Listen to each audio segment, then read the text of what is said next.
Welcome, guys, to your dose of crimson reality. This is Red Pilled Robo. Today, I want to address why men are no longer going to church.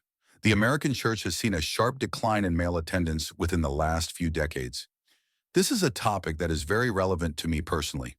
I am a devout Christian man who has been to a handful of churches throughout my youth. And I can tell you there's no other place on this planet I have felt more unwelcome than an American church. My experience has been the more serious and studied you are on the Bible and theology, the more ostracized you will become. It's as if pastors, elders, and the women there hate nothing more than a strong, competent Christian man. So it's no small wonder why men flee this hellhole of false teaching. Here today I have a video made by Mark Driscoll. Now, to those familiar with him, you'd know he has been involved in multiple serious scandals about him verbally abusing members of his church. This guy has been completely cooked, and yet he still claims to be a pastor. I want us to watch this as an example of what many pastors and the Christian church in totality think of you as a young man. I think it's very telling. Let's watch this video, and I'll add in some minimal commentary. I'm going to tell you some things I've been telling our kids since they were little, and they're doing way better than we did, and their marriages are off to a better start. So let me start by speaking first and foremost to or about single men. Don't raise your hand because I'm about to insult you. So the way this works, single men today are not in a position where they are ready to marry. They've actually created a category called NILF, N-I-L-F. And what this is not in labor force. We used to call it deadbeat, but instead we decided to have an acronym.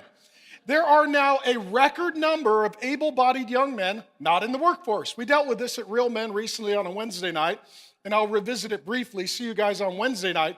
But today, there is a record number of able-bodied men who are not working full or part-time jobs and have no intention of doing so at any time in the near future. In addition, there are 7 million men just not in the workforce, not doing anything. Ladies, let me just ask an honest question. If you are single, do you want your man to have a job, yes or no? Yes. Oh man, I have a good question then.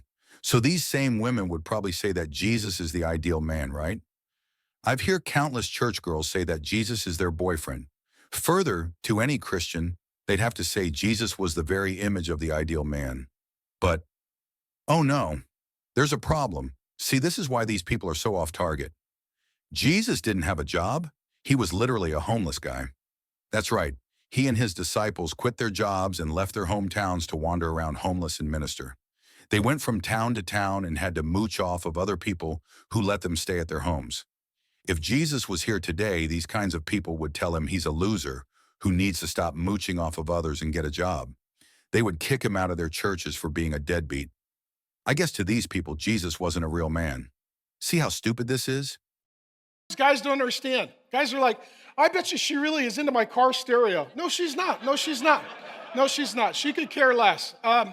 In fact, what she wants is a Bible and a job. Those are her love languages, okay? So what happens then is today young men are not ready for marriage. And part of it is the government just destroyed an entire generation and their future a few years ago. Oh, let's talk about that. So what happened was this thing called COVID hit, and the government said, hey, be a good citizen, go home, sit on the couch, and don't do anything. And a lot of young men said, oh, for the rest of my life? And that's kind of what they heard. So a whole... What? That's ridiculous. The same government taxes us to death, and corporations steal the value of our labor every day for 40 hours a week.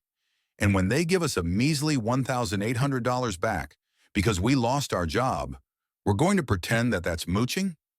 $1,800 isn't even 1 month of total expenses.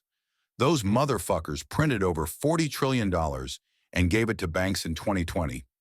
That's enough for each person in America to get about $100,000. Anyways, I could ramble forever about this. Let's get back to the video. Who did they live with? Their mother. So a record number of young men left the labor force and also moved back in with their mother. We now have record number of young men not working and a record number percentage-wise of young men, 20s and 30s, living with their mother. Okay? So let me just ask the mothers, is this a good idea? We just found the problem. And they're like, I don't know. Okay, we'll ask the fathers. Men, is this a problem? Louder, quicker, more assertive. We've just hit the parenting breach. We've just reached our problem. Now, what we see as well, today, 63% of young men in their 20s are not dating a gal, not intending to pursue any woman. They're just out of relationship. Only 34% of young women are single. Okay, and I got this from the CDC, so we're just following the science. So let's say 2/3 of men aren't in a relationship, but only 1/3 of women are not in a relationship. How does that work?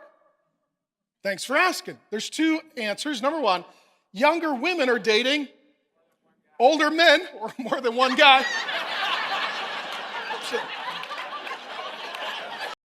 So he says this, but you'll notice he will never say this is women's problem. He will only browbeat you men over the head. How as a pastor can you acknowledge these numbers and not put this on women being absolute whores?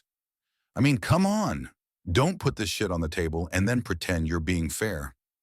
When I hear this as a young man, I can tell immediately this guy doesn't give a dry shit about me. I used to sit through sermons like this at my old churches. Now I give these guys the other cheek and let out a massive shit as I leave their church and never look back. That's a potty mind. Right there. That's a potty mind. Wow. Sir, Old Town is down there. So younger women are dating older men, and also they're bisexual, and if they can't meet a guy, they are dating each other. That's completely wrong, but I won't bother I wish you explaining. could see your face. It's awesome from here. Just be like, Okay, so what we see now is that what are the young men doing? They're not working. They're not going to college. They're not in church. They're not living on their own. They're at their mom's house, and what are they doing? Video games, pornography, and social media. Or as I like to call them, the beast, the false prophet, and the antichrist. Those three variables. So now they have record mental health. The only thing that young men are better at than women is killing themselves. Young men, particularly in their 20s, that marrying window, 20s and early 30s, 4 times more likely to end their life. Here's what I'm telling you. You have been lied to, and it's not working. And so at the end of the day, of course, if you're 30, okay, let me say this. If I was 30 and I put my faith in Joe Biden instead of Jesus Christ, I didn't have a job, I lived with my mother, I didn't have a girl on the horizon, and my decision every day was whether to waste my life on Twitter or TikTok, I would be depressed. So I would turn off my phone, I would go get at least one job, and start voting for people who expect me to go to work. That's what I would do. So for you, Once again, I want to reiterate. Is that what Jesus did? Is that what the disciples did? Is that what Paul did? Were the disciples so worried about getting women? Yeah, I don't think so. and so the way you build men is through adversity and hardship. And mothers and governments always try to remove any adversity, hardship, or difficulty. And as a result, we don't get men. And we don't get men who are ready to marry and have children and pay the bills. Yes, because during the biggest depression this country has ever seen, that's what men need more hardship. During the time where most jobs pay $15 an hour and rent is $1,500 a month, we need more hardship. See, contrary to what charlatans like this guy say, hardship is not what makes you stronger. Hardships are what give you a reason to become stronger. Men do not need more hardships.